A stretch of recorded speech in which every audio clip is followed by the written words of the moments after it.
or mud or something. No, they can't change their expression. They can try, but even their smiles are not very good. Their smiles are pretty feeble. So if somebody's depressed, they have little body movement, they have slumped posture, it's almost like they were dying, in essence. If somebody's sad, of course, there's a lot more emotion to it. There's crying, there's sighing, there's looking down. They're animated. They're a lot more animated than an individual who is depressed. There will be no animation whatsoever with an individual that's depressed. People that are depressed don't cry. That takes too much energy. They don't cry. Or they rarely cry. I guess they can cry if you can get their emotions working, but usually you can't. So, but if somebody's sad, of course they will. They not only will cry, but if they're not crying, a lot of times they'll have excess fluid in their eyes, and you can see it and you can read it. Stress is expressed with muscle tension, movement, shallow breathing. Looking away may indicate thinking. It may indicate remembering, being hesitant about talking. So if they teach you if you're questioning somebody, they teach you that if they look away, they're trying to lie to you. The reality may be that they're actually just trying to think of something. Of course, that may be that they're trying to think of a lie, but we won't go into that. So as a counselor, you're not really looking for somebody lying anyway. It doesn't really matter. Sometimes the lies are almost more important than the truth, as far as the individual is concerned. Clenching your fists must be interpreted by the context of the situation, and it may indicate just tons of different things. It can be stress, it can be frustration, it can be anger, it can be anxiety. There's just a lot of different things that clenched fists mean. So what you have to do is you have to read your client in order to know which one of these it is. And of course, you have to understand the culture of the individual that you're dealing with. What do clenched fists mean? If they're a gang member in an urban area, then potentially it just means leave me alone. It doesn't mean anything else. It doesn't have to do with emotions. It has to do with a threat. When someone experiences strong emotions, their skin tone may change color, darkening, or looking rosier than usual. And of course, we talked about this last time. The reality is that no matter what race you are, no matter how dark your skin tone, your skin will still change colors, and it will still change. Well, it will change. And this funny thing is, if you can see their chest, usually people wear clothes that you can't see their chest. But if you can see their chest, it's really kind of funny, because if they get embarrassed, the embarrassment starts in their chest and it moves up to their face. And you can watch it move. I told you about Karen Racker with her eyes every time she got angry. Her eyes would walk across. It was so freaky. I mean, it was really freaky. So you knew when to leave her alone. Yeah, you really knew when to leave her alone. Facial expression, what emotions do they seem to be displaying? Do they have tears in their eyes? Is the mouth turned up, or is it turned down? Is the brow wrinkled? Are there circles under their eyes? Are they smiling? All of this has a lot to do with their facial expression. What's her facial expression? Disgusted. Oh my God. Oh, wait a minute. Her lip's not turned down, is it? No, it can't be disgusted. What is she? She must be something. Scared? Scared, surprised. What else do we know about this lady? Besides, she's got black hair and blue eyes. She's married, probably. It's probably a wedding ring and an engagement ring. Yes. So she's of the culture that gives away rings when people get married. Eye movement and eye contact. Are they looking mostly at the floor? Are they looking mostly at the ceiling? Are they looking around the room? Are they looking directly at another person? Are they staring? If they're staring, it may mean that they're thinking about something. If they're looking you in the eye, and they have a blank expression on their face, they're probably not thinking about you, they're not looking at you, they're not trying to memorize your face. Their mind is someplace completely different. Body position.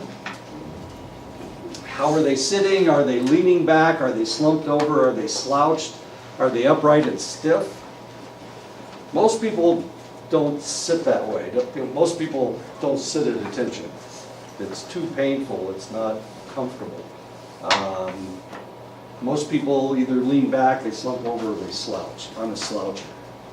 They'll never come into my, well, you can come into my office anytime you want, but I'll probably be back in my chair because that's the way I'm a sloucher. And my parents told me that. My dad was really irritated. My dad was a colonel in the United States Army. Yeah, it irritated him that I was such a sloucher. So I joined the Air Force.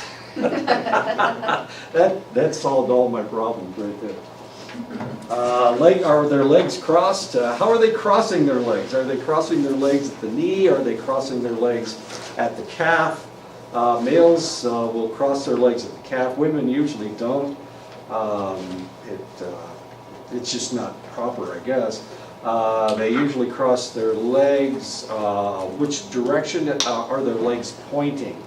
If they cross their legs and it's pointing away from somebody, it means they're trying to close themselves off from that select individual. If they're crossing their legs towards somebody, it means that they are looking for an intimate connection between themselves and that other individual. Okay, so what else is happening? Legs crossed. Are their feet flat on the floor? I rarely have my feet flat on the floor. But then again, I'm not in the Army. I was in the Air Force.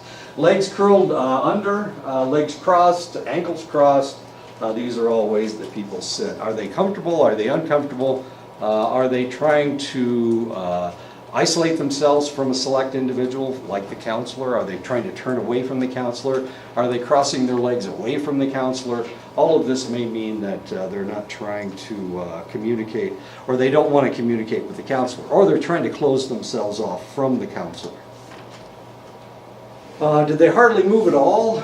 Body movement, did they move slightly? Did they fidget most of the time?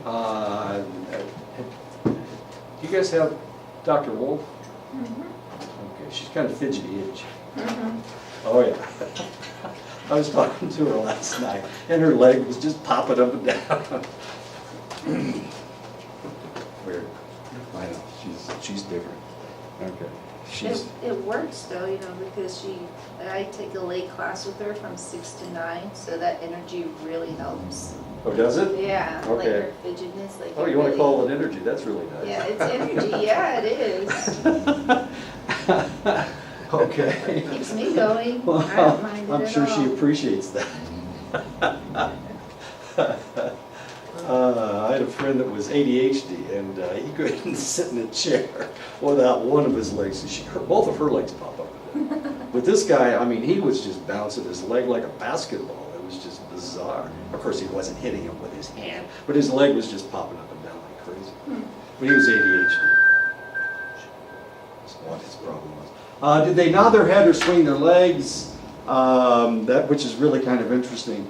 Watch their body movements from time to time, because what you'll see is that you'll start mimicking their body language. It's really kind of bizarre, or their body movements. So if they scratch their ear, all of a sudden you're scratching your ear too. If they pick their nose, all of a sudden you get your finger up your nose and you didn't know why. So you got to be careful about the mimicking their behavior. They may think that you're making fun of them, but of course it's natural for people to mimic each other. Did their movement change during the interchange? Of course, and that's what you're actually looking for. You're looking for changes. You're looking for you want to know what the baseline is. So if they change, of course, that may mean that their motion has changed. That you have touched a topic that they don't want to talk about. So it's very important for you to notice all this stuff. Breathing patterns. Really? Have to watch them breathe? Come on. Did their breathing seem normal? Were they gasping? Were they sighing? Did they take deep breaths as if they were trying to control themselves? That's how we control ourselves, is through deep breathing. That's how we, if I have to tell you something I don't want to tell you, then I will take a deep breath and then I'll tell you what it is I don't want to say. Did they breathe in a shallow way? If they're breathing in a shallow way, it means a ton of different things, but of course it all depends on the circumstance. Muscle tone, are their fists clenched? Is their jaw tightly closed? When I get upset, which happens sometimes in meetings, when they tell me I have to do something I don't want to do, I can't hide it. It's in my face. I start clenching my teeth. I start tightening my jaw. I don't want to do it. So that's my body language. It's very easy to read. Are they slumping? Is their face slack? Has their muscle tone changed during the interchange? And of course, that in itself is really important. How their muscle tone has changed, how their facial expression has changed. Any changes mean that you've touched a nerve. You potentially touched the nerve. So you've got to observe all this stuff. Now the reality is that we all do this naturally anyway. But as a counselor, of course, now we're trying to read pathology. And since we're trying to read pathology, it becomes far more important than it is just you talking to your cousin or you talking to one of your professors. We're not dealing with pathology here. Well, when you're talking to me, maybe we are dealing with pathology, but normally you're not dealing with pathology. But this, you're trying to read pathology. So you're trying to read a problem that this select individual has. So we're looking for changes, always looking for changes. When we are counseling our characters, the biggest problem is going to be that you're not going to be able to show a lot of emotion because it's not real. None of it's real. So a lot of this stuff that we're talking about right now, we're not going to see. All we're going to understand is, or all that we're going to be disclosing is whatever is the problem our character has. But the rest of it, since it's not real, we're not going to be able to do it. The skin tone, the embarrassment, the facial expressions, they're going to be superficial. And that's okay, because what we need to do is practice recognizing and disclosing that type of information, or getting that type of information from the individual. We're getting close to the end of the semester, or end of the month. You do have a paper that is due theoretically at the end of this month. However, the paper isn't as important as your history of your client. So go ahead and get that in. If you get it in, I give you an automatic 50 points.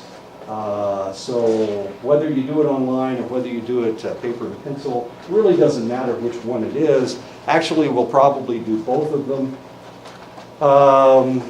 The first thing that you're going to be looking at when we are dealing with a client is their history. So if you've never counseled this individual before, you'll have to read their history to figure out what's going on. Yes, ma'am. What is the due date for the history? Due dates. As you know, I don't take off for late work because I don't like that whole time thing. You need to have your history done and your paper done before we start counseling. We'll probably start counseling sometime in October. So I need to get through, I think, 10 chapters before we can, and I think I'm on track. That history you're talking about, that evaluation thing, right? Right. All right. Right. Okay. So, we were given two forms. The first one, the beginning of the semester, and then you emailed, so which one is different? They're two different. I know they're two different things, but it's the same information, same type of information. So if you do one or you do the other, it really doesn't matter. Doesn't matter. Really doesn't matter. If you only have a paper and pencil form, then I will maintain a folder for you, for your character, not for you, of course. Nothing there. So when we pair off to do counseling, I will hand them that form. Otherwise, they can go online and find it. Yes, ma'am. One more question. Yes. On the disorders are fictional called character. Right.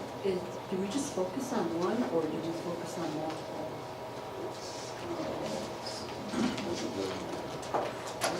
You can have 3 or 4 colors if you want. If you think you can maintain 3 or 4, you can remember that much. I know. So it'll be easy to write your paper if you have more than one. But if you only have one, that should be fine. I'm just looking for 5 references. I'm trying to find, the reason you're doing the research is because potentially you don't have a lot of information about this, so you need to find out how to act, or how, what is wrong with this select individual. Is this too confusing? Is this too open? Do you want me to be more specific about what I want? No? Sorry, that's about the best I can do. Pretty general if you look at the syllabus. I'm sorry? It's pretty general if you look at the syllabus. Yeah. Well, and the point is, it's like counseling, and it's like the clients that are going to come in. Every client that comes in is going to be totally different. So for me to say, this is the only way that I want you to disclose this information, that just doesn't make any sense. Because you're different clients. Some of your clients, it's going to be like, they come in and all of a sudden they just dump everything right on the desk. And the next client that comes in, you're going to have to pull every piece of information out of them. They're going to only give you monosyllabic answers to everything, and you're going to have to pull the answers out. So if we all had dynamic clients, that would be one thing. That would be just one type of client. So, okay. Haha, look, you almost run out of chairs. I'm so excited. Okay, we've been talking about sexual abuse and the fact that we need to deal with it. I've ordered some books that are about sexual abuse. One of you already has a copy of one of them. Does anybody want to read about how to handle cases of sexual abuse? There will be, can you catch? You can, okay. I'm so excited. Okay. You will have clients that this is their problem. I won't tell you who they are, but this will be their problem, so you'll have to deal with that. So this is the one thing. If you thought you're going to get away from that, you're not going to get away from that. Sorry. So does everybody have their problem? Does everybody have you created characters' names? It's easier to if you're a female, then it's easier to have a female client. To be a female client, a little bit easier. If you're male, it's a little bit easier to be a male. Of course, is anybody going to be transgender? We did that one semester. It's really kind of fascinating. Everybody struggled with it. I mean, everybody. It was 3 years ago, but everybody had a problem with that. They had never thought about it before, about trans. And we had one individual. His character was a transgender. That was kind of fascinating. It worked. Everybody got practice talking or thinking. You have to shift gears in your brain to be able to deal with this. Because what do you call this individual? In this case, it was a male transgendering to a female. So the first problem is, do you call them he or her? She or, well, it all depends on where they are in their mental process, right? Okay.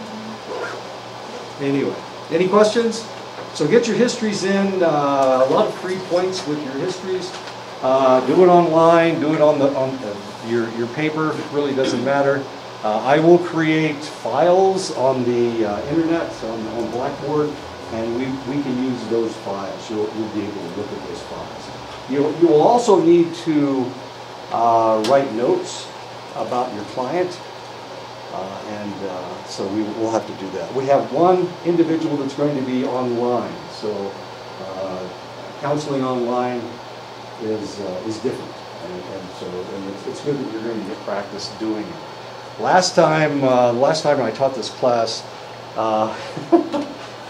the Friday before we started on Monday, One of my colleagues resigned, and he was teaching 291. He was teaching his class at Tuba City, and so all those people that signed up at Tuba City, yeah, they had to take it online. It was a mess. It was a real mess. But we counseled all those people online, and it was really kind of it was a little bit much, but it was a tough one. Anyway, it's good to counsel online. We'll talk about counseling online in just a second. What were they doing with their hands? Some people are hand people. Italians, for example, they talk with their hands. If you keep them from moving their hands, they can't talk at all. So the Italians are really big at this. The French are big at using their hands as well. French are really big on touching people. So when they talk to you, they want to touch you. So if you have a French client, which I imagine you won't have a French client, but if you had a French client, they would want to sit really close to you and touch you while they were talking to you. I know. Oh, well. Yeah, I know. Well, you've been around the French at Lake Powell. Weren't you guys talking about the French at Lake Powell? Yeah. Aren't they touchers? They are. They are. They want to be right next No to you. personal space. They're None very whatsoever. naked. They're very naked. And naked too. I'm sure if you have clients, they will wear clothes when they come to your office. Not if we're practicing in Page. So the question you have to ask is, what are they doing with their hands if they are not a demonstrative, from a demonstrative culture like the French or the Italians, then potentially they won't use their hands very much at all. So their hands become extremely important. Even to the Italians will go like this a lot. They will try to get, they're talking about what they want to get out, and they're trying to force it out of their stomachs, I guess. It's really kind of interesting the way they use their hands. Did their hands stay in their lap folded together? Were their hands moving around most of the time? If we see somebody with, and you're not going to, you'll probably go through your entire career without ever seeing anybody with dissociative identity disorder. But if you watch one of the movies dealing with dissociative identity disorder, the hand movements are very important, because some people move their hands a lot, some people move their hands a little bit. Frankie and Alice, in that movie, her eyesight changed from one person to the other. She had 3 characters that were right-handed and one that was left-handed. The white lady was left-handed. She even had a different race. Yeah. It was a different race, and here all of a sudden, instead of being right-handed, she was left-handed. Her eyesight changed. When she was the little girl, she had really bad eyesight, and they had to put glasses on her. Really kind of fascinating. And like I said, you'll probably never come across anybody with dissociative identity disorder. But I was thinking about this when I was thinking about Frankie and Alice. The reality may be that there are a lot more of those people out there than we realize. We just never see their different personalities. We never pin them down so that we see their different personalities. These are individuals that are not married. They're not around the same person over and over again a lot, so people don't get to see their different personalities. They kind of hide this fact by not being around the same person over and over again, unless, of course, they're forced into counseling, and that's the only time we will see them. So there may actually be a lot more of these people out there than we realize. And there are psychologists and psychiatrists that don't believe in dissociative identity disorder. They don't believe that it exists. They think that they're faking, like fake news or something. I don't know. Okay, so this is one of the ways you can tell the different personalities. If you're dealing with somebody with dissociative identity disorder, is how they move their hands, or the fact that one character won't move their hands at all, another character will move their hands excessively. Were their hands moving around most of the time? Were their hands tight in tight fists? Did they make circles with their arms or their hands? And of course, that's an Italian and a French thing. Did they show their palms? What does this mean, if somebody shows their palms? In most cultures, it's an insult if somebody shows you the bottoms of their feet. That's an insult. So be very careful not to show anybody the bottom of your feet. But what does an open palm mean? If they go like this. This is not a very common movement. So what if they hold them up like this or they hold them out like that? What does that mean? What- I'm sorry? Like they're asking you for help or advice Right, in some it- way. They kind of need your, This is your stop. stuff. Yeah. Okay, this is stop. This means I'm open.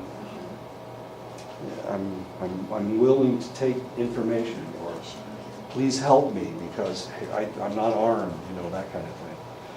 It's like people shaking hands with one another. People shaking hands with one another. Why in the world would you shake hands? What does that mean? What does that have to do with anything? It has to do with the fact that means I don't have, I'm unarmed. Here, let's shake hands. I don't have a gun. Okay, there you go. Don't have a knife. I'm not going to stab you in the back. And that's why open palms are so important. And this is one of the reasons. This is one of the things that they teach policemen is the fact that when they come into a testy situation, potentially they should show their palms. All of these movements mean I mean you no harm. So. Even if you're like, well, you know, if like you're a trained fighter or if you're, you know, versed in that, Right. that's the first thing you do. Yeah. You know, you're not supposed to Right. go and bully people, you know, Right. so that's the first thing you do. You hold Fight your- as much as you can, or at least defend yourself as much as you can with your open palm. Right. Until you have to close. Rad training, Yeah. so the DE teacher. Good idea. Okay. So that way if you get pulled, you know, you can smack them around, but you can't touch them. Oh, I can pass this thing around now. See, I was waiting for you to come in. Skin tone, of course, did you notice any change in skin tone? Any change means something has happened. Something has changed as far as the individual's thoughts are concerned. When when in a group therapy situation, it is important that the practitioner observe everyone in the group. And this isn't very easy. As you can see, most groups are fairly extensive. There can be 12, 14 people in the group. Probably don't want more than 15, but there's a number of people, and you have to observe them all the time. For this reason, a lot of times, and we're going to talk about this later, if you're in a group situation, a lot of times they will have one individual that is the major counselor, and the other individual will be an observer. And the other individual's job is to specifically watch all the individuals in the group and take notes about what's going on with those individuals, because they will all have different facial expressions. And of course, they're sitting around in a circle. It's easy to observe as many people as possible, but you can't observe all of them. So a lot of times they will have at least two people. One will be the facilitator, and the other one will be the observer. And the observer is actually very important, because he may notice things that the other guy doesn't see. In most cases, can you record the group sessions? That's not very, Okay. no. But there are types of sessions that they do record. It really all depends. Sometimes it's against the law in that state to record.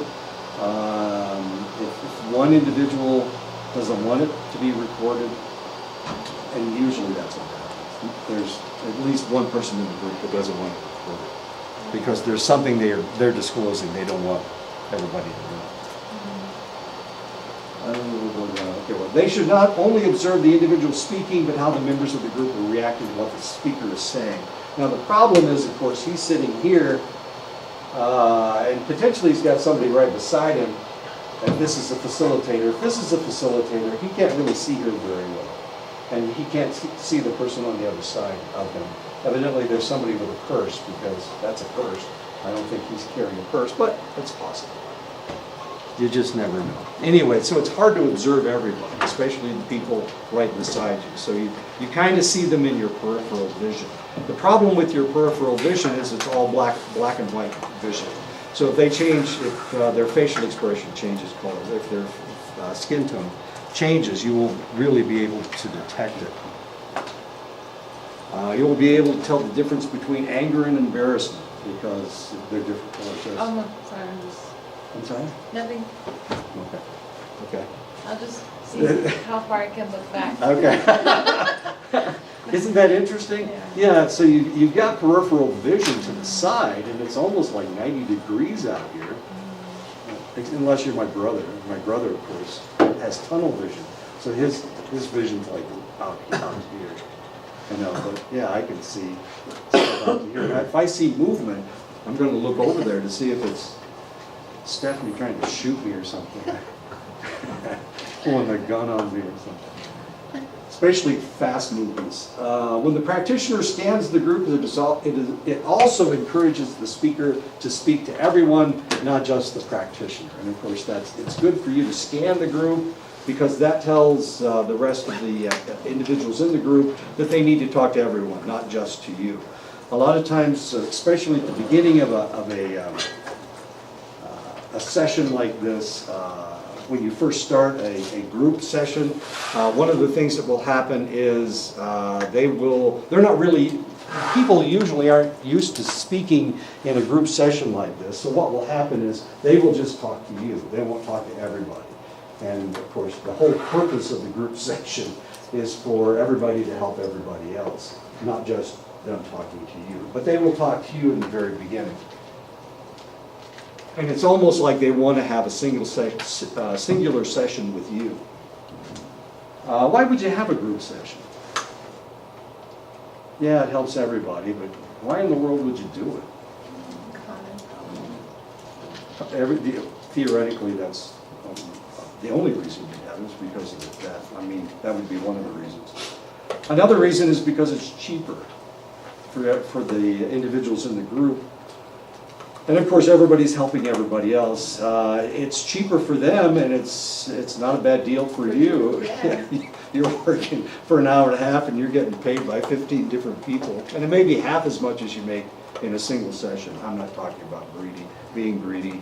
I'm sorry. I think that's really the thing that you can get the most out of that is that they can actually learn to trust people again, because a lot of times people that you need to have group counseling with usually are people that are unable or not capable of asking for help from other people. That's an excellent. So it kind of, gets that out of the way for them so they can actually know who their peers are. So later on, if they see them out there, they can check on one another. And like you said, it makes your job as a counselor Sure. or psychologist easier. Right.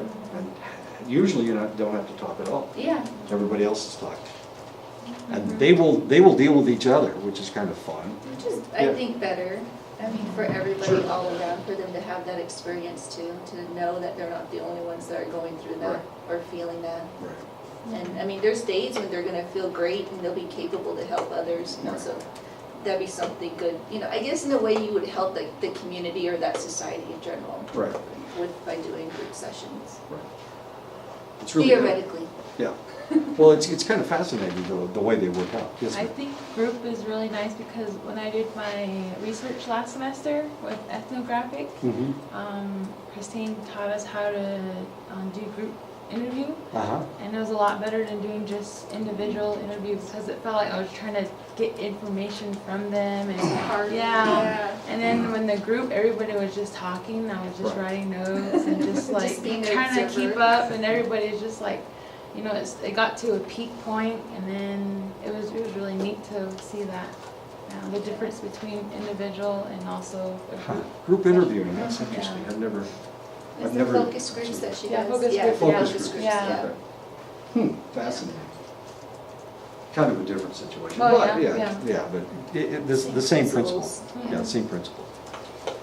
Often in a group, and I said this before, there will be two leaders, and the two can trade off assignments of observation. One of the individuals needs to attend to the individual who's talking, the other individual needs to observe everybody else.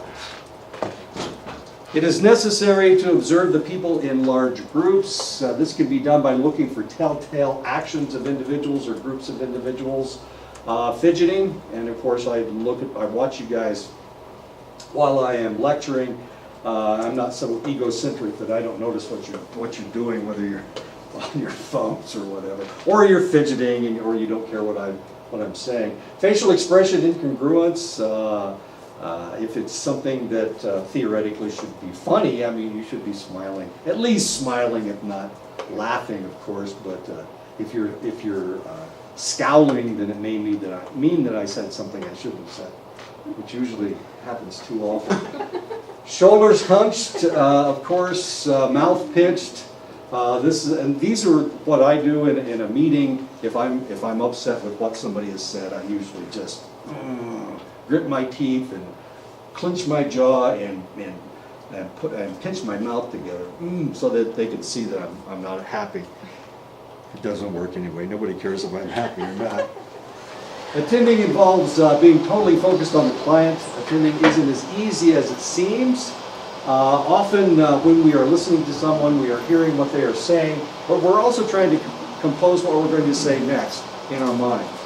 We do this with our friends. You know, our friends are talking and they're telling a story, and I can't wait until they shut up so that I can say something brilliant. But I'm composing it in my mind so that I don't make a stupid mistake. Unfortunately, that's not attending. I'm not really listening completely to that select individual. I need to just listen. I had a friend who came down here. He was actually from New York City, and he came down here to do research on this reservation. And he was talking to an elder, and the elder would sit there, not saying anything, because he's from New York City. And people in New York, there is no open air, okay? There has to be noise all the time. So this guy would sit there for about 30 seconds or so, and he'd say, well, what do you think? You know, and the guy would be thinking, and he'd look up, and he wouldn't say anything, and he'd wait for another 30 seconds, and then he'd do the same thing.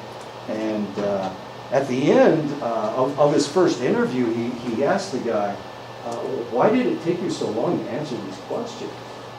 And the older gentleman said, well, you know, your questions were so good, I thought that I needed to give you the best answer I possibly could. So I needed to think about it. And of course, that taught him to shut up and keep his mouth shut and leave the guy alone. That's how he's going to get the best answers. And the reality is, that's the same way with your clients. You need to keep your mouth shut. You need to show that you're attending to them. Don't look away. Don't roll your eyes. Don't do have any facial expressions. You just need to listen to them.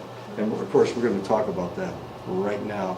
While there are some cultural differences in the way that someone shows attending, for the most part it is shown by leaning slightly forward in a relaxed, comfortable position, sitting in an open, accessible way. Remember, this shows that that you're willing to listen. This shows that you're open, but of course you can't sit at your desk or wherever you are with an open palm. That just doesn't look right. So the way that you show them that you're listening is by leaning forward and attending to them and making as much eye contact as they're comfortable with.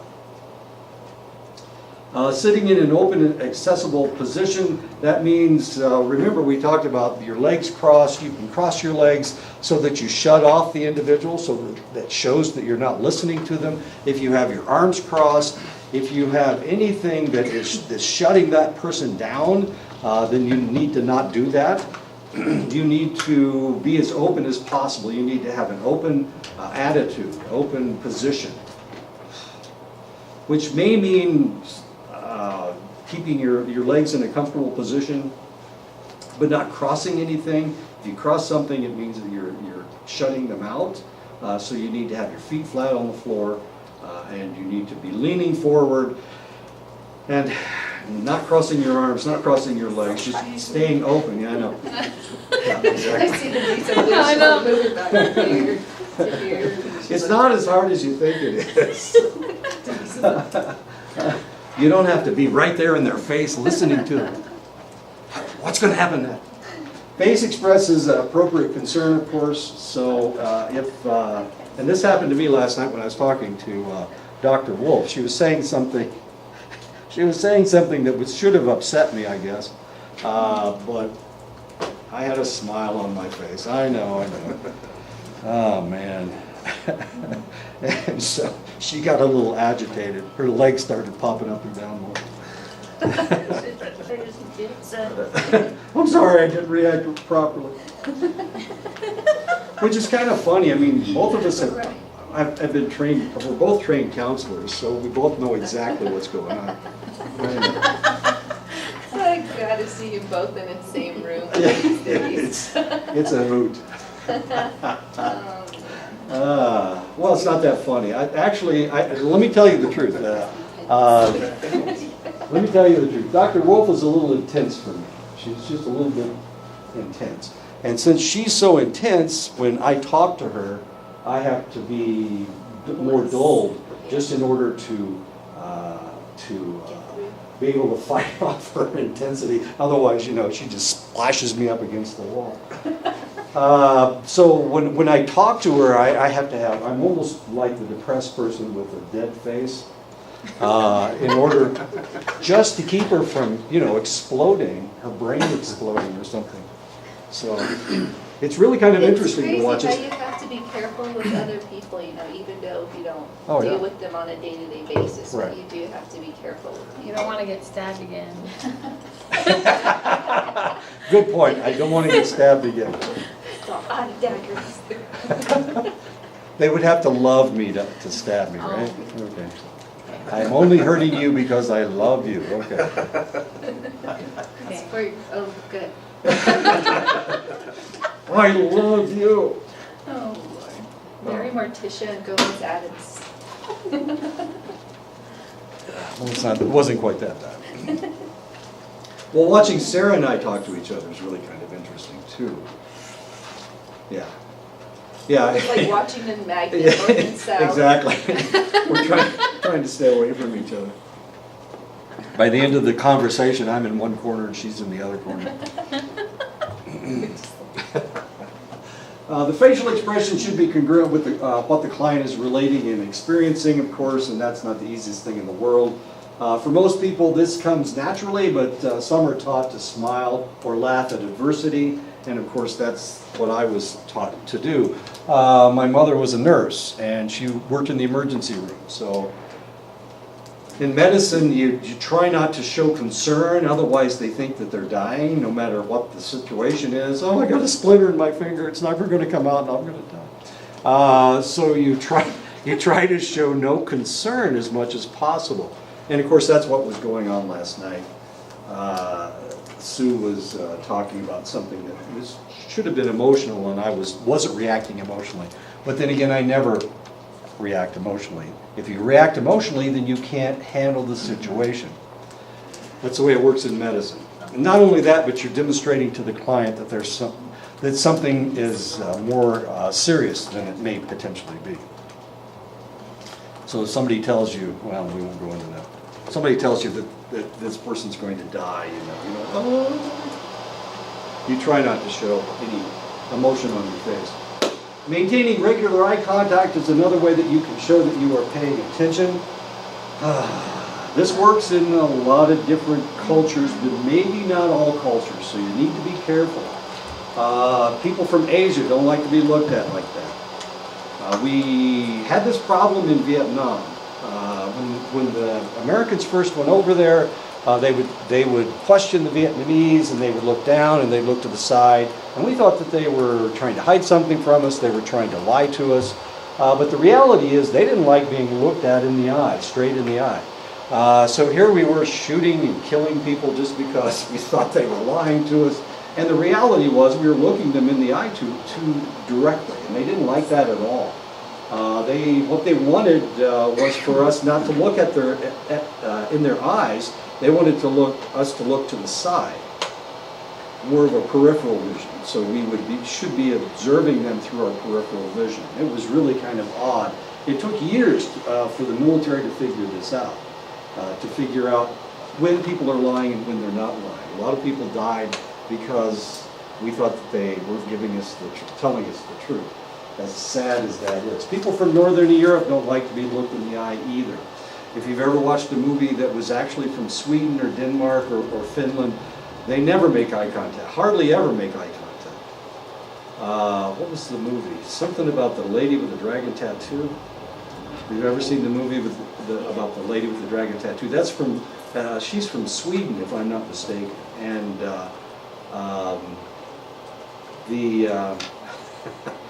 she gets raped in the movie, but she is she's not making eye contact with the guy, and he's looking directly at her, and he thinks that, well, it goes on from there. Yeah, he misinterprets what's going on. So the reality is there are some people in the world that you can't make direct eye contact with. That's just the way it works. Most Americans, most white Americans, you're okay. Hispanics, you're probably okay. Some native tribes, some natives don't like being looked at directly in the eye, which really confuses teachers, because you get a white teacher at a reservation school and they don't understand. They think the kids aren't attending to them, and so they get in trouble until they've been there for a while. Any distracting behavior, including taking notes, should be avoided as it distracts from the process. They may see fidgety movements on your part as disinterest, impatience, or boredom. They're looking at you just like you're looking at them. They're trying to read you. Normally, these individuals have had problems communicating with people anyway.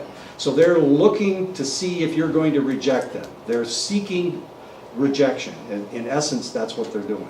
Because they talk to their parents and they don't get any good answers. They talk to their spouses, they're not getting any good answers. They talk to their bosses, they're not getting any good answers. So they're looking to you to give them exactly the same feedback that everybody else is giving them. So they're seeking rejection. So you need to be really careful that you don't reject them, or you don't do something that shows them that you're disinterested, you're impatient, or you're bored. Because they're seeking rejection. And sometimes they will come into your session, the first session, and they will reject you automatically. They'll just reject you. It isn't because they want to reject you. It isn't because they don't want help. It's because this is what they're used to.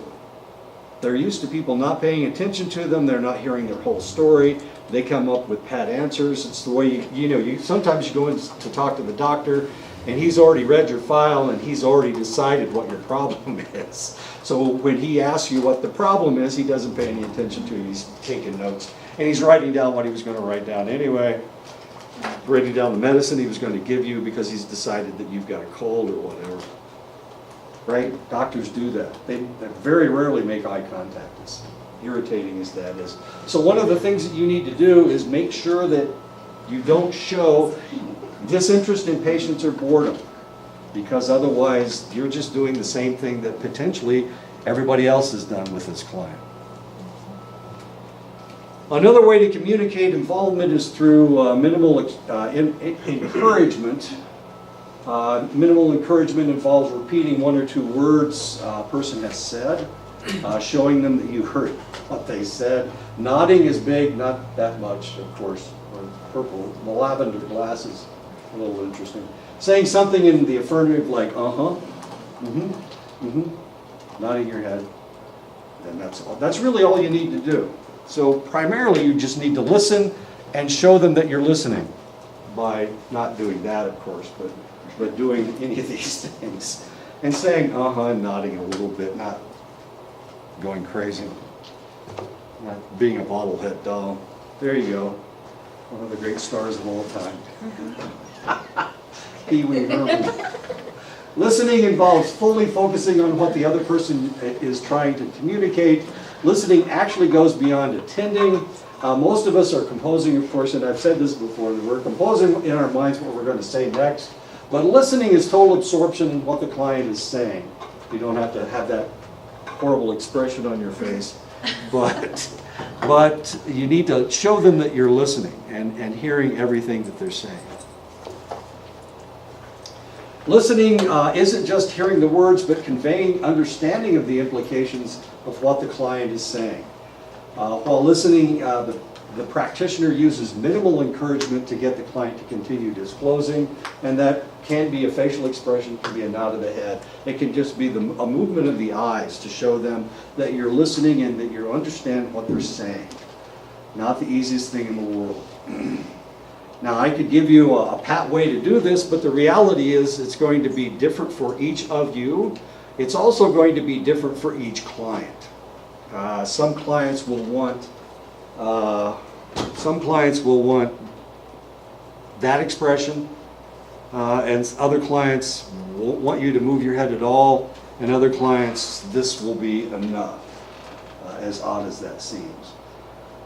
I haven't told you this yet. The reality is that no two counselors are alike. If Sue and I were doing counseling, I'd do it my way and she'd do it her way. And maybe potentially we'd both be successful, theoretically, both be successful. So the reality is you all have gifts. And I'm not going to measure your gifts, say you have an A gift, you have a B gift. The reality is we all have gifts, and we all can listen. We can all do this.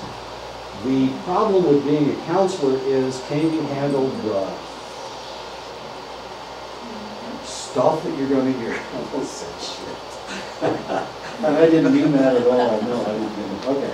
And can you handle it? That's the question. That's going to be the toughest thing. I've known tons of people. Well, I've been teaching for 25 years. I've had lots of students that were brilliant students. They wanted to be a counselor.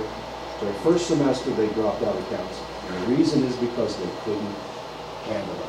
They didn't realize it was going to be so bad. A lot of them had problems that they needed to deal with before they started counseling. So if you have a problem, but potentially you need to get past that problem. I told you what my problem was. My problem was my first wife left me and I couldn't figure out what the hell was wrong with her. So I needed to deal with this. I needed to figure it out myself, so that if I had a client that was a female and they had a personality very similar to my first wife's, that I wouldn't be treating my first wife instead of whatever the problem this individual had. I had to listen to their problem as an individual problem. If I've got a problem, then I'm constantly trying to fix my problem with my clients, and that's not right. Okay, so that's one of the things that you need to do. You need to make sure that you're dealing with whatever problem you have, and that it's not going to affect you when you start counseling somebody. Because I can promise you, the first person that comes in will be the very one person that you don't want to see. It's not the individual, it's the problem. It's going to be so similar to what your problem is that it's just going to drive you up the wall, out the door and around the corner, and that's what's going to happen. So you need to deal with all this stuff. You need to be able to handle all this stuff. And not everybody can. But tons and tons of students who wanted to be counselors. And some of them are counselors today. They're excellent counselors. One of my favorite students works for Child Protective Services on the Crow Reservation.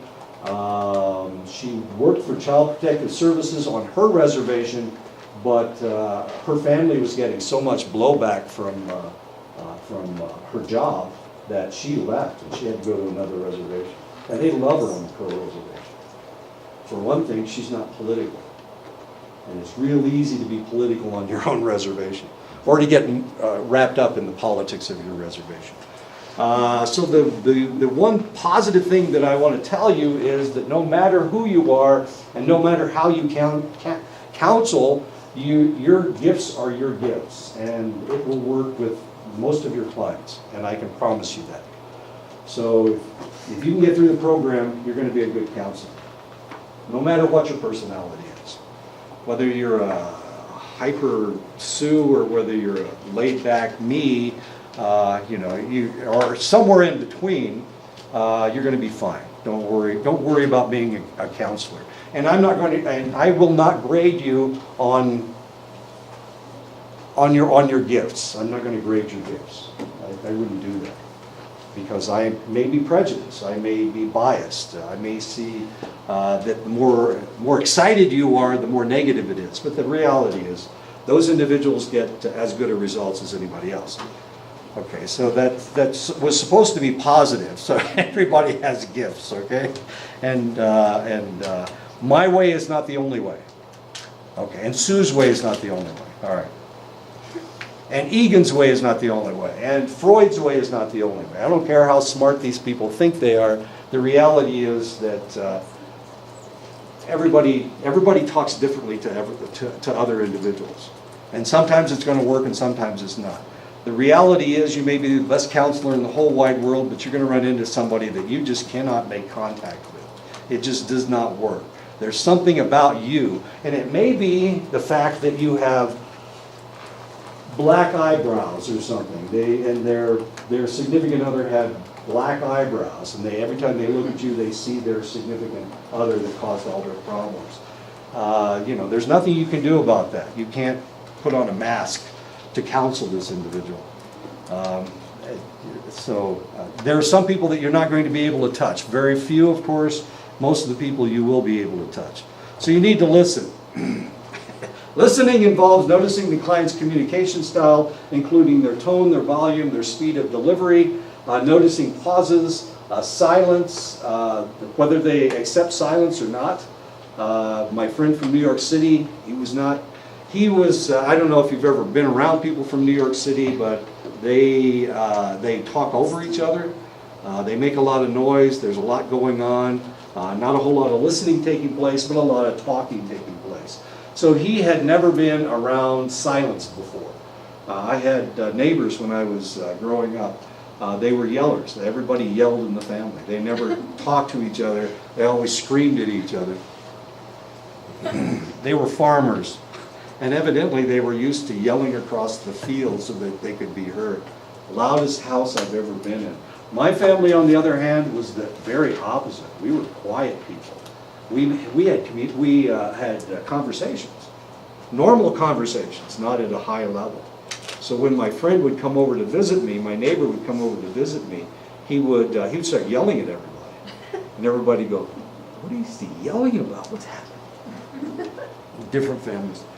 Silence, changes in patterns of speech, of course, and these are all things that you need to note.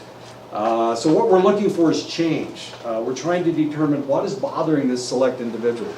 No idea what time it is. Oh, okay, it's almost 10. I've got 20 minutes. Okay. This drives me crazy. I just started looking at this picture. I know these red shoes are hers. Well, she's got a red shirt on, so she's got red shoes on. But there's a pair of green shoes over here, and they can't possibly be his. Right? Look at them. They're right there. I don't know. Communication styles vary by culture and between families. Do they have direct communication styles? Do they have clear communication styles? Are they easy to understand? Do they use jargon and colloquialisms? The first time I ever heard the N-word was at my neighbor's house. They were yelling it across the house. I'd never heard that word before, had no clue what they were talking about. And then they had to explain it to me, and the explanation was just horrible. Oh my God.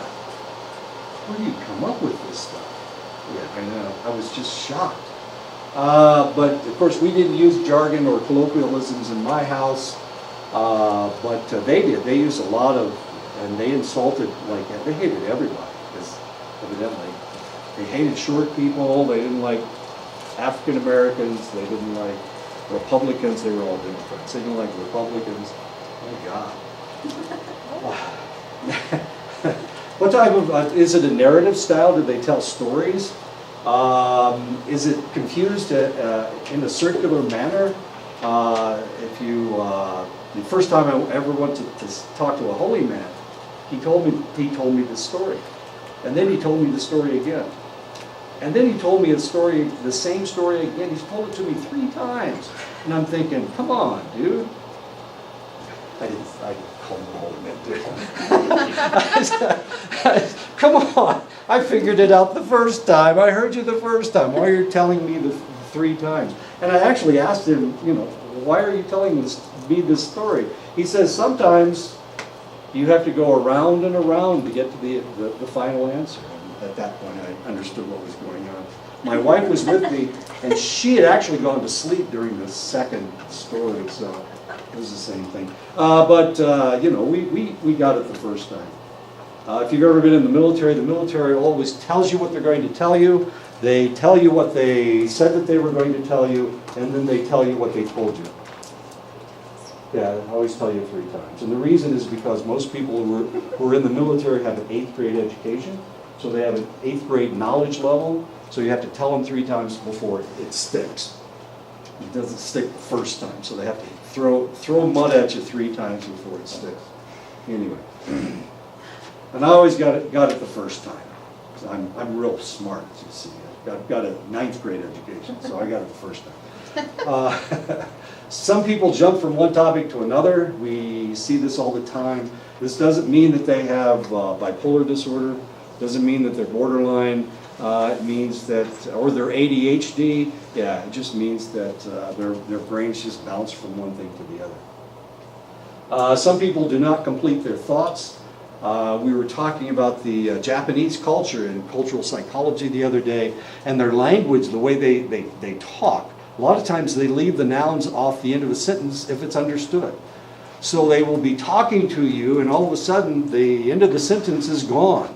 And of course, being from the United States, we say everything all the way through, but in Japan they just leave things out. They just don't say it. And that's part of their culture. So a lot of times they don't seem to complete their thoughts. They're completing their own thoughts, but Not for you. yeah, so you're not getting all the information. So communication can only take place if you allow the client proper time to express their thoughts and feelings. And sometimes they talk slow. We just saw some of the communication styles that individuals can potentially have. So you have to determine what communication style this individual does have so that you're getting all the information you need. Don't cut them off. It's the worst thing that you can do is cut them off. Because the next thing they said may be the one thing that you needed to hear. Damn. And you cut them off. Sometimes you may do it because it's painful for you. So you cut them off because you don't want to hear it. That's not good. You're not there for you, you're there for them. So if they want to give you information, don't cut them off. The other thing that I need to say is that I'm not supposed to swear in class, and that's fine. I'm fairly successful. I said shit just a minute ago, but I'll be okay. But a lot of times what's going to happen when you're dealing with clients is that they will swear a lot. That may be their communication style. I was watching a movie the other day, and geez, the F word was like every 3rd word. And I was thinking, you guys are in high school. What in the world is that? I mean, the teachers were using, what's going on here? But the reality is that some individuals will swear in order to keep you away from them. They're trying to set a barrier between you and them. And if you won't allow them to communicate in any way that they want to, potentially they won't communicate at all. I think I used to do that in middle school, like to my teachers. Like I used to talk back and say stuff in Navajo just so I would not do the work. Did you swear? Sometimes. I mean, like by accident, just. By accident. I swear by accident a lot. But I cut down though, But you're trying to keep them away from you. You're trying to create a barrier between you and them. And they may be doing exactly the same thing. So you've got to be careful. If you won't allow them to use select words, and that's part of their vocabulary, all of a sudden you've just limited the information that you're going to get. So you got to let them talk the way they normally talk. Eventually what will happen is it will become too uncomfortable for them. The longer you're in counseling with these select individuals, the less they will swear. Because they're actually using it as a defense mechanism. There are a lot of people that use it as a defense mechanism. There's a reason why military people swear so much. Because they're in very anxious-inducing situations, and the swearing reduces the amount of anxiety that they have. So that's why they use it. So don't tell them not to swear. I mean, all you're doing, well, yeah, you're creating an atmosphere that won't allow them to get the words, to get the information out. Now, maybe you want to wash their mouths out with soap, but don't do that. I mean, it's not going to help anybody, and that's what everybody else has been doing all along anyway. You'll see this especially with homeless individuals and individuals who are suffering from disorganized schizophrenia. You'll see this a lot.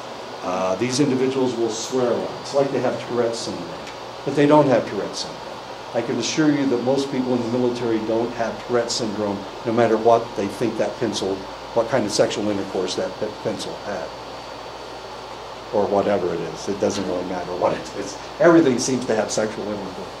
I don't know, but for me, swearing, when I do it, it usually comes when I can't complete a thought or I get cut off. And then I'll just, Okay. then that's what will come out and then that'll be the end of it. Because you pretty much lost my, Well, let's the assume connection there, you know, because. let's assume your client has the same problem. So they swear when either they're cut off or they don't have a complete Yeah, thought. or they're not allowed to complete that thought. I was gonna say that they're not a schizophrenic, because that's exactly what that is, an incomplete thought or Exactly. emotion. So maybe they're Like it's swearing, interrupted. and maybe their swearing is important Yeah, to understand what their problem is. what went wrong or how it Exactly. went wrong. Yeah. What were they That's- talking about when they went off on a tangent? Yeah. I Yeah, our- noticed that about myself, Yeah. because that's usually when I would swear or cuss or say, and then now I'm trying to say, Philly, we're going. Remember, they may be trying to create a barrier. This is so painful for them that they don't want to disclose this information. So they start to talk about this information, and then all of a sudden, they don't want to say the last part. They don't want to give you all that Because they were information. never really allowed to express it. Right. Yeah. Yeah. So they're trying to set up a barrier, once again. Wow. So I'm using curse words the right way. What I- do you do? Exactly. All the time I thought I was just saying it.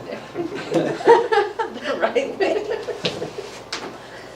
So there is a way to use them. Same. Dang, yeah. Exactly. Silence is good for the client as it allows them to garner their thoughts, and that's always good. Many practitioners are uncomfortable with silence and want to fill it with their own voice. If you've ever seen the movie Good Will Hunting, kind of a fascinating movie. Robin Williams is the counselor. Matt Damon is the individual that has the problem. The first 3 or 4 sessions, they don't say anything at all. They just sit there, which is really kind of interesting. All the other individuals that were counseling him, of course, he only went to see them one time, and he was able to reject them during those times. But this individual, who is from the same place that he's from, allows him not to say anything until he's ready. Yeah. So silence is not a bad thing. The problem is when practitioners become uncomfortable with the silence, and so they don't allow it. They fill it with noise. Even when practitioners are fully focused on listening, they may misinterpret the client's words. A client may use emotional words differently because of cultural or familial imperatives. Interpretation must be explained by the client.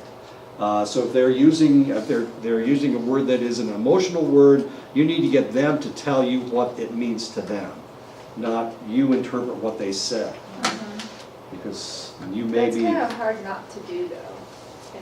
Because while they're doing that, you're trying to interpret too. Exactly. So it's kind of hard not to have it come out. But it's bias. It represents Yeah. bias. So you kind My- of my- work that through before, or Exactly. that's where the silence is golden, I guess. Exactly. Exactly. And you need to understand what they meant by this emotional word, or this word that displays emotion. It may not mean anything. It may not mean anything. They may use an emotional word that has no special meaning at all, and all of a sudden you're going, oh, You're just you grab all, overanalyzing. yeah, exactly. Well, we do have to And that's what analyze. we do, yes. Exactly. So that's where, That's our job. That's what we're Yeah. paid for. that's nuts. That's nuts. What the client says affects the practitioner. It is important for practitioners to listen to their own responses as a way of further understanding what the client is saying. If a client is speaking in a monotone about something very sad and the practitioner does not experience any personal response to this, It is important to determine whether the client is allowing himself or herself to feel the feelings or the practitioner is detached. Wow. So sometimes you're detached and sometimes they're detached. If they're saying it in a monotone, it may be the only way that they can get out such emotional information. But you can't read that as them being detached from this emotion. This may be the only way that they can do it. A good example is if you watched any of the funeral ceremonies of John McCain, there were a lot of individuals that got up there and they were having a really hard time, or they would have had a really hard time with the eulogy unless they said it in a monotone, because otherwise they would have broken down and cried. His best friend, who was it? Wait a minute. Was it Lindsey Graham? Yeah, it was Lindsey Graham. His best friend in Congress. When he talked, he talked in a monotone. He talked in as much in a monotone as he possibly could. He tried to show as little emotion as possible, because if he showed emotion, he would have broken down and started crying. And Obama started with a joke, so that works too. Change the emotion. Start with a joke. It's a eulogy, so you start with a joke. Of course, that offends some people, so you have to be careful. And we were dealing with John McCain. John McCain he's been military all of his life, but of course his wife's not military. But he's comes from a certain religion. He's a white guy. All of these individuals were talking about him. Different religions handle these things differently. If you've probably never been to funerals. I don't know how many funerals you've been to, but they're all different. Lutherans do it one way and Catholics do it another way. It's just fascinating. I used to work in a cemetery, and my job was to attend to the casket. So I had to sit through all of these ceremonies, and sometimes everybody's crying, sometimes nobody's crying, and sometimes people are laughing, and it's just depends on the culture. I know, it's so strange. I can't talk about that. So. What a great job that was. I had a great time. I noticed a difference too here, so there's a difference. There's a difference here. Yeah. There's like, My mother used to talk about this because, of course, she worked in the emergency room. Sometimes her patients would die. Sometimes they didn't make it. Of course, they wouldn't have made it anyway. It's not like she killed them or something. But then of course, the priest would come in, or the preacher would come in, or whatever, you know, and she would see how each religion handled things. And some religions, Baptists are the worst. Everybody cries. You know, they come in and the body's sitting there, and they're just, everybody's wailing.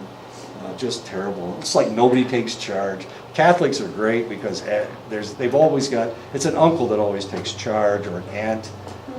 So there's somebody's in charge of the body, somebody's in charge of the food, somebody's in charge of this, you know. Kind of like Micronesian families where they spend 3 days with the body under the same. Oh, well, that's the way they do it up Yeah, north. they're cultural. Yeah, they do a wake. A wake. They have a wake. Fun. Okay, so we're talking about warmth. How much time do I have? Oh my God. Okay. Demeanor is expressed through your demeanor, your concern, your acceptance, your tone of voice, your posture, your listening, the fact that you're listening carefully. You can touch, but you have to be careful that it's appropriate. I've already told you the story of Sarah and I. We don't get close enough to each other to get... We have to yell across the room in order to communicate. We don't really get very close to each other because both of us come from cultures where our personal space is very, very large. And because of that, we don't really get very close to each other.